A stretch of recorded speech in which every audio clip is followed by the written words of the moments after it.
Hi guys, war 2 cinema చూస్తాను భయ్యా. Junior NTR's war 2 అని ప్రౌడ్ గా చెప్పుకుందాం అనుకున్నా, కానీ ఈ సినిమాలో జూనియర్ ఎన్టీఆర్ ని సైడ్ చేస్తారు. This is purely Hrithik Roshan's film. కానీ రితిక్ రోషన్ కూడా ఈ సినిమాని సేవ్ చేయలేకపోయాడు. నాకైతే నచ్చలేదు ఈ సినిమా. యాక్చువల్లీ ఈ సినిమా నేను హిందీలో చూద్దాం అనుకున్నాను భయ్యా, కానీ డ్యూ టు అన్అవాయిడబుల్ సర్కమ్స్టాన్సెస్ ఈ సినిమా తెలుగులో చూడడం జరిగింది. మన జూనియర్ ఎన్టీఆర్ గారు చెప్పారు కదా ఆయన ప్రీ రిలీజ్ ఈవెంట్ స్పీచ్ లో, war 2 is not just a Hindi film, it is also a Telugu film అని చెప్పారు. లిప్సింగ్ కూడా పర్ఫెక్ట్ గా ఉంటుందని ప్రామిస్ చేశారు, కానీ తెలుగులో ఈ సినిమా చూసాక లిప్సింగ్ వైస్ కూడా డబ్బింగ్ వైస్ కూడా డిసప్పాయింట్ అయ్యాను. ఇదొక రెగ్యులర్ టెంప్లెట్ మూవీ భయ్యా. మీరు వార్ 2 ది ఫస్ట్ పార్ట్ చూసుంటే సేమ్ టెంప్లెట్ ఉంటుంది. ఇద్దరు హీరోల ఇంట్రొడక్షన్ ఉంటుంది, ఫస్ట్ ఒక హీరో తర్వాత ఒక hero. Hrithik Roshan introduction scene okay ఉంది. ఎన్టీఆర్ ఇంట్రొడక్షన్ సీన్ తో చాలా డిసప్పాయింట్ అయ్యాను. గ్రాఫిక్స్ అయితే చాలా బ్యాడ్ గా ఉంది భయ్యా. వార్ సినిమాలోనే బెటర్ గ్రాఫిక్స్ ఉంది. వార్ సినిమా సెకండ్ ఇన్స్టాల్మెంట్ వస్తుందంటే ఏ లెవెల్లో ఇంప్రూవ్మెంట్ ఉండాలి కదా, అస్సలు ఇంప్రూవ్మెంట్ లేదు. యాక్షన్ సీక్వెన్సెస్ అయితే మౌంటైన్ డ్యూ యాడ్స్ ని తలపిస్తాయి. ఇన్ఫాక్ట్ ఆ మౌంటైన్ డ్యూ యాడ్స్ బెటర్ గా ఉంటాయి. జూనియర్ ఎన్టీఆర్ గారు వార్ 2 సినిమాతో హిందీ డెబ్యూ చేస్తున్నారు భయ్యా. మరి వార్ 2 సినిమాని ఎందుకు సెలెక్ట్ చేసుకున్నారో నాకు అస్సలు అర్థం కాలేదు ఆయన హిందీ డెబ్యూకి. ఈ సినిమాలో సాంగ్స్ గానీ రొమాన్స్ గానీ మెజారిటీ ఆఫ్ ద చంక్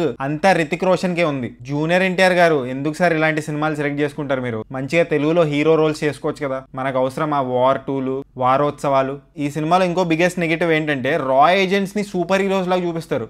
ఏది పడితే అది చేసేస్తూ ఉంటారు. ఏరోప్లేన్ల మీద చేజులు, ఏరోప్లేన్ మీద ఫైట్లు, ట్రైన్ మీద ఫైట్లు, ట్రైన్ మీద చేజులు, ఏందేందో చేస్తూ ఉంటారు. అస్సలు బిలీవబుల్ గా ఉండదు. అరే వాళ్ళు రా ఏజెంట్స్ భయ్యా, సూపర్ పవర్స్ ఉన్న క్యాండిడేట్స్ కాదు. అండ్ జూనియర్ ఎన్టీఆర్ గారి క్యారెక్టర్ లో కూడా ఒక కన్సిస్టెన్సీ ఉండదు. ఆయన ఇంట్రోలో సీరియస్నెస్ ఉంటుంది, కట్ చేస్తే కొంచెం జోవియల్ గా ఉంటారు, మళ్ళీ తర్వాత సీరియస్నెస్ వచ్చేస్తుంది. ఆయన చైల్డ్హుడ్ ఎపిసోడ్స్ లో ఏమో చాలా స్వాగ్ ఉంటుంది. చిన్న పిల్లలు బాగా చేశారు, ఆ చైల్డ్హుడ్ ఎపిసోడ్స్ బాగున్నాయి యాక్చువల్లీ. ఇంకా మిగతా పాజిటివ్స్ చూసుకుంటే ఈ సినిమాలో కియారా అద్వానీ ఇంకా రితిక్ రోషన్ మధ్యలో కెమిస్ట్రీ బాగుంది భయ్యా. ఒక సాంగ్ ఉంటుంది వాళ్ళ మధ్యలో, ఆ సాంగ్ బాగా నచ్చింది నాకు. Of course Kiara Advani bikini scene కూడా బాగుంది. అబ్బాయిలు డోంట్ వరీ, బిక్నీ సీన్ ఉంది, కట్ చేసి పడేయలేదు. ఏదో 10 seconds ఏదో కట్ చేశారంట, బట్ బిక్నీ సీన్ అయితే ఉంది. ఇంకో పాజిటివ్ ఏంటంటే భయ్యా, కార్ చేస్ సీక్వెన్స్ ఉంటుంది, అది మస్తు అనిపించింది నాకు. ఓవరాల్ వార్ 2 సినిమా చూసాక డిసప్పాయింట్మెంటే మిగిలింది నాకు. మరి కూలీ డిసప్పాయింట్ చేసినంత డిసప్పాయింట్ చేయలేదు, కానీ డిసప్పాయింట్ అయితే చేసింది.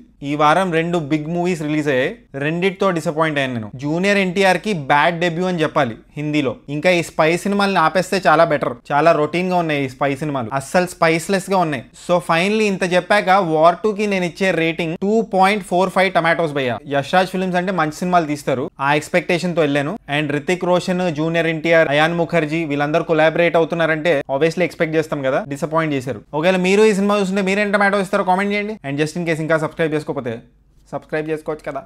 పుచ్చుక్ కూలీ సినిమా రివ్యూ కూడా పెట్టాను, డూ చెక్అవుట్.